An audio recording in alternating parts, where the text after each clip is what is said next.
Hi everyone, once again welcome back to my YouTube channel. My name is Bhavna Bist and I welcome you all on my YouTube channel EduTalk.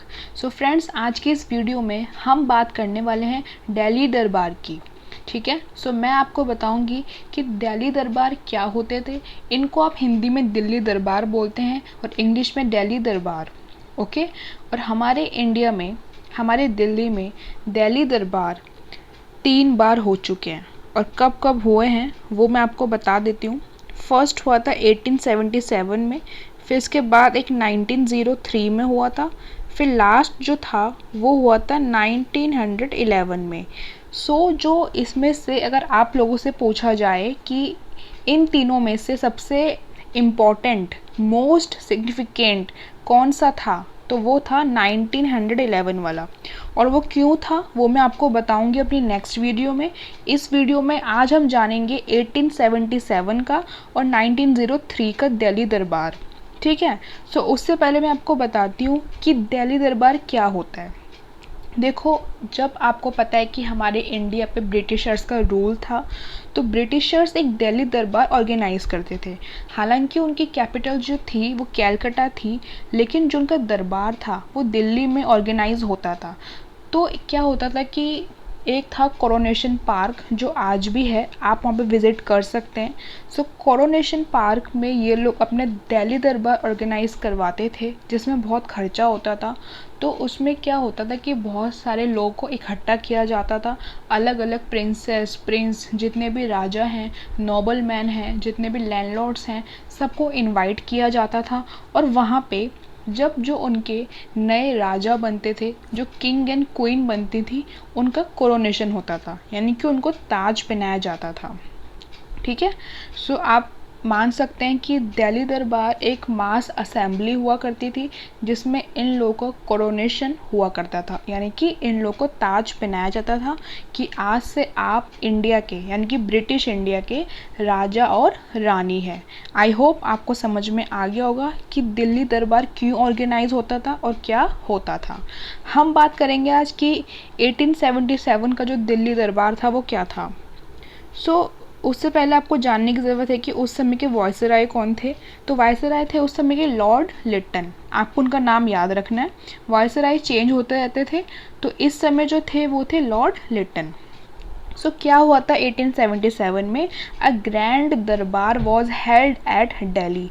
Delhi में हुआ करता था ये, और कब हुआ था, 1 जनवरी 1877, to proclaim Queen Victoria as empress of India.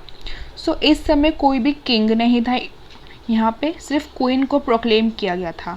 तो 1877 में दिल्ली दरबार ऑर्गेनाइज हुआ था 1 जनवरी को, जिसमें क्वीन विक्टोरिया को प्रोक्लेम किया गया था as a empress of India, यानी कि आज से ब्रिटिश इंडिया की जो क्वीन होगी, जो एम्प्रेस होगी, वो कौन होगी, क्वीन विक्टोरिया।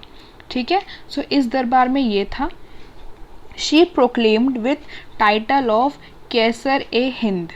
इनको एक टाइटल दिया गया था, इसका नाम था केसर ए हिंद। और Ramnath Tagore was made a Maharaj by viceroy of India. और रामनाथ टैगोर को महाराज बनाया गया था, और महाराज किसने बनाया था, वायसरॉय ऑफ इंडिया।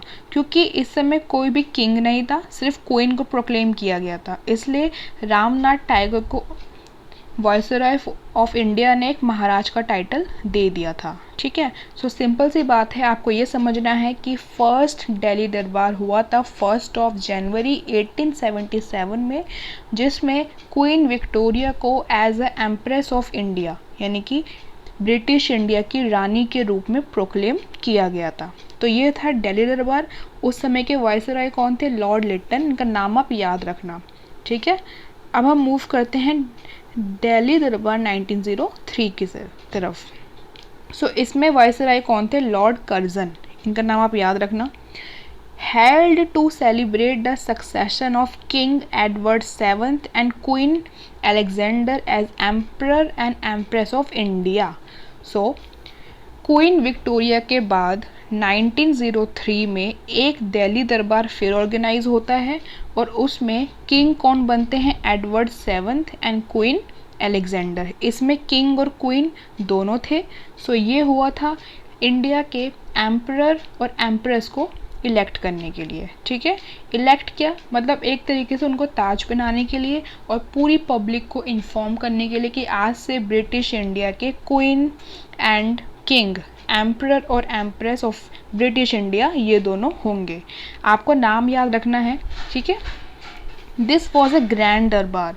ये इस दरबार में बहुत सारा पैसा खर्च हुआ था, बहुत सारे डांस हुए थे और मतलब बहुत ज़्यादा मनी इन लोगों ने वेस्ट किया था इस छोटे से दरबार के लिए।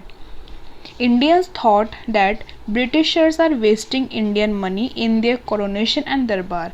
सो जब हमारे इंडियंस लोगों ने देखा कि इस दरबार में बहुत सारा पैसा वेस्ट हुआ है, ठीक है, तो जो हमारे इंडियंस थे उन्होंने सोचा कि ब्रिटिशर्स हमारे पैसे को वेस्ट कर रहे हैं अपने दरबार में और अपने इस जिनका राज तिलक होता था यानी कि कोरोनेशन होता था उसमें, ठीक है। तो इस चीज़ को देखते हुए हमारे जो इंडियंस थे उनके अंदर एक गुस्सा भी आया कि ये लोग जो हमारी इनकम है, जो हमारा इकनॉमी है, पैसा है, उसको इस तरीके से अपने दरबारों में खर्च कर रहे हैं, ठीक है, जिसकी कोई ज़रूरत भी नहीं थी। क्योंकि मेन पैसा खर्च होना चाहिए जो हमारी पब्लिक है, जो हमारे सिटीजन्स हैं उनके डेवलपमेंट के लिए, ना कि इनके कोरोनेशन के लिए। सो आज हमने डिस्कस किया है दिल्ली दरबार 1877 का और 1903 का। अब जो 1911 का दरबार है वो मोस्ट इम्पॉर्टेंट है। उसमें 2 इम्पॉर्टेंट अनाउंसमेंट किंग के द्वारा, जॉर्ज 5th के द्वारा दी गई थी, जो मैं आपको बताऊंगी नेक्स्ट वीडियो में। क्या होता है कि एडवर्ड 7th के बाद, after the death of Edward 7th, जो हमारे किंग होते हैं वो कौन बनते हैं? जॉर्ज 5th और मैरी यानी कि क्वीन मैरी, ठीक है। सो जॉर्ज 5th होते हैं किंग एंड क्वीन मैरी क्या होती है? एम्प्रेस। उसको हम पढ़ेंगे नेक्स्ट वीडियो में। आज तक के लिए आप दिल्ली दरबार क्या होता है और 1877 का फर्स्ट दिल्ली दरबार, 1903 का सेकंड दरबार, इनको आप याद रखिए। कोई डाउट है आप मुझसे पूछ लेना। मैंने अपना इंस्टाग्राम आईडी का हैंडल शेयर कर रखा है डिस्क्रिप्शन बॉक्स में, ठीक है। अब हम मिलेंगे अपनी नेक्स्ट वीडियो में, तब तक के लिए टेक केयर, बाय बाय।